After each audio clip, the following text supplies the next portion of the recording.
Speaker, yo no creo que está pronunciando las palabras bien.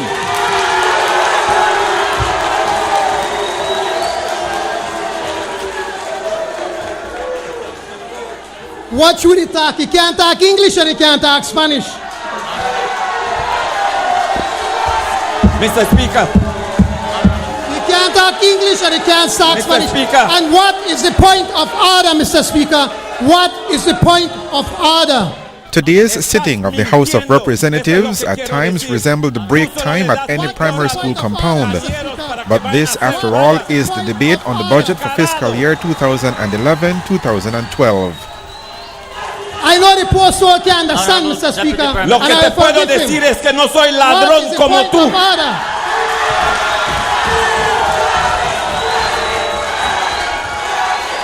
When things quieted down enough, leader of the opposition John BRICENO presented his rebuttal of the Prime Minister's budget speech 2 weeks ago. Mr. BRICENO, interrupted frequently by members of the gallery and cross aisles shouting match with members of the government side, took just about an hour to tear apart the Barrow fiscal plan for the next 12 months, calling it an empty pot budget with no plan for lifting the nation out of crisis.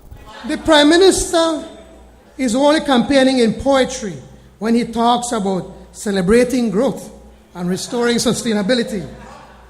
Too bad for us. He is governing in raw, ugly, uninspired prose. When Belizeans look at this year's budget, Mr. Speaker, what they see is the same tired laundry list of old initiatives recited for new consumption, unaccomplished promises, lame excuses, and deluded decisions that will do nothing to directly ease the pain that we have endured over the past 3 years. Mr. BRICENO went through the budget step by step, pointing out where he saw shortfalls in the document. But he struck a raw nerve when he suggested that the Prime Minister will squeeze $50 million out of the Belizean people via the $1 flat tax on fuel. The leader of the opposition said that had the Prime Minister correctly calibrated the windfall tax on petroleum production, the burden on taxpayers could have been lessened considerably. And I know that the Prime Minister has problem with maths.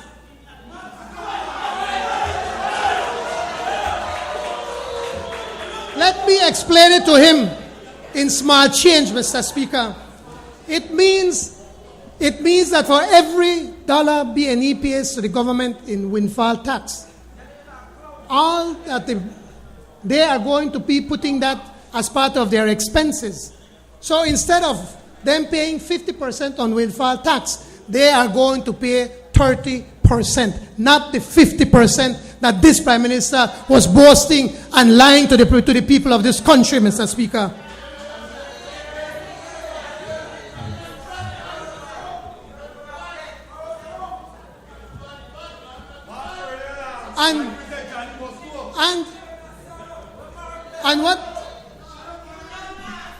And what makes it even worse, Mr. Speaker, or even more painful to the Belizean people, is that the experts from the Commonwealth and from Trinidad who came to Belize to assist us, to assist Belize with putting together this legislation, all advised government to set the windfall tax at $60 and not to include the windfall taxes as an expense.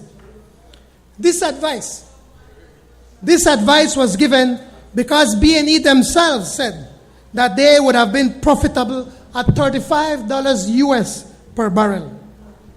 If the Prime Minister had listened to these advisors, in 2010 alone, we would have been able to collect somewhere around an additional $28 million in revenues from the people's oil.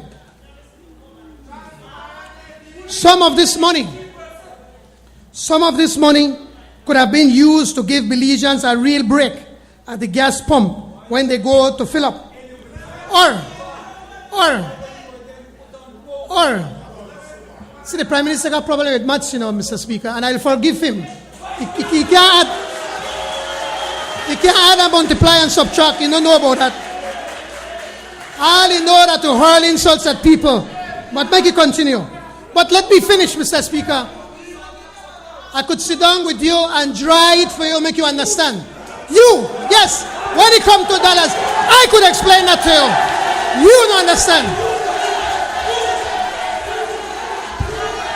I could teach you about money. I could teach you about business. Not come without.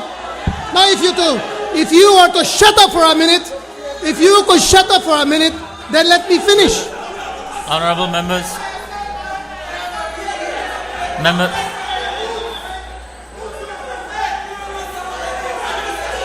Members of the gallery.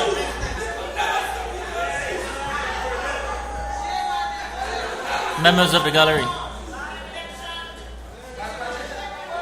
I will ask you to stop the shouting. And while the shouting continued from the galleries on both sides, things deteriorated to a physical confrontation a short time later when opposing supporters went at it. As a matter of fact,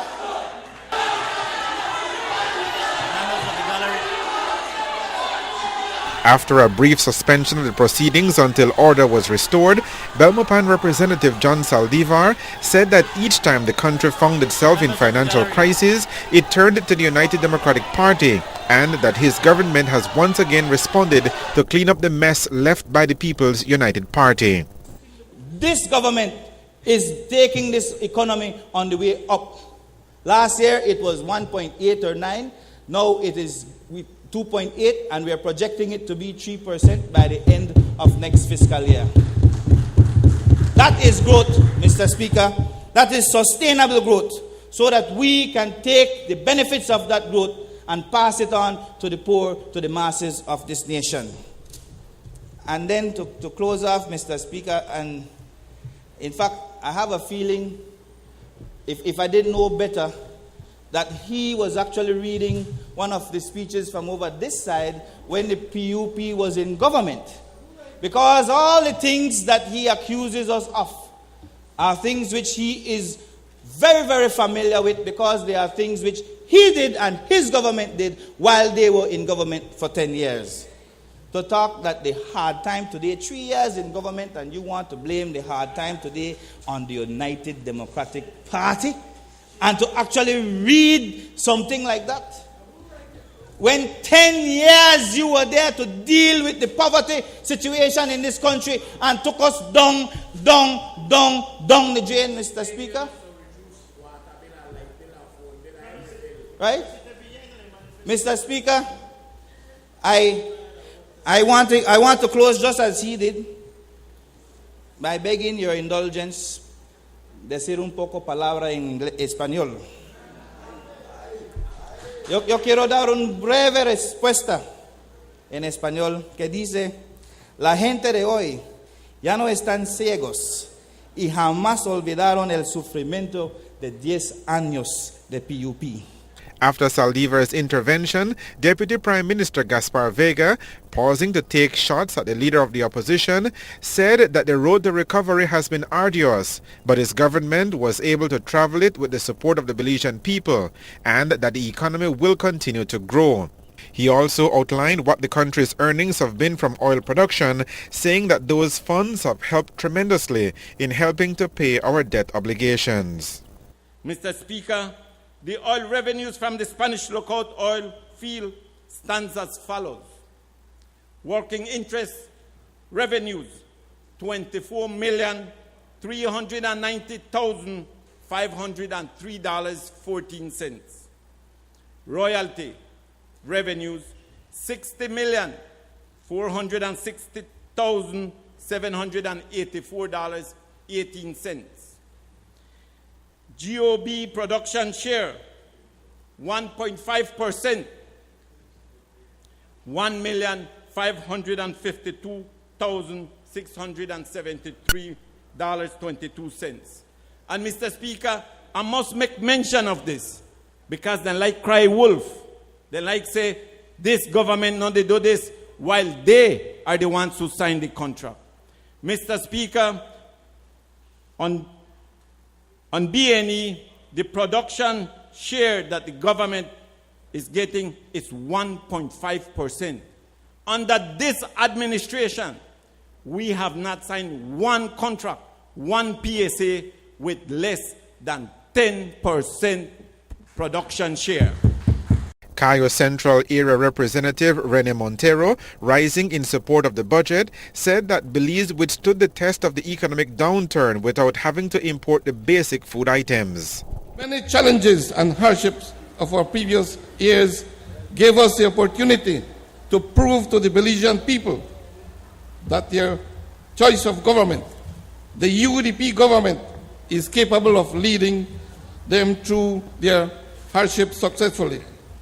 This is an achievement that was accomplished because of the policies of my ministry in promoting national food and nutrition security. In fact, we had bumper crops in corn, beans, and rice. Last year alone, Mr. Speaker, corn production went up to 98 million pounds.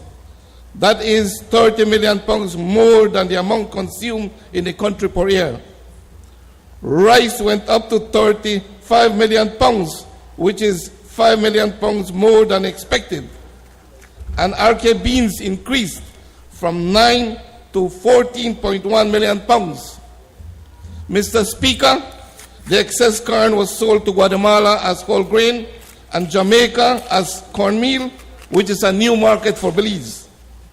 Mr. Speaker, I am proud to report that we also assisted the hurricane victims in Guatemala with 75,000 pounds of corn for human consumption, and also Haiti with 100 million pounds of corn seeds.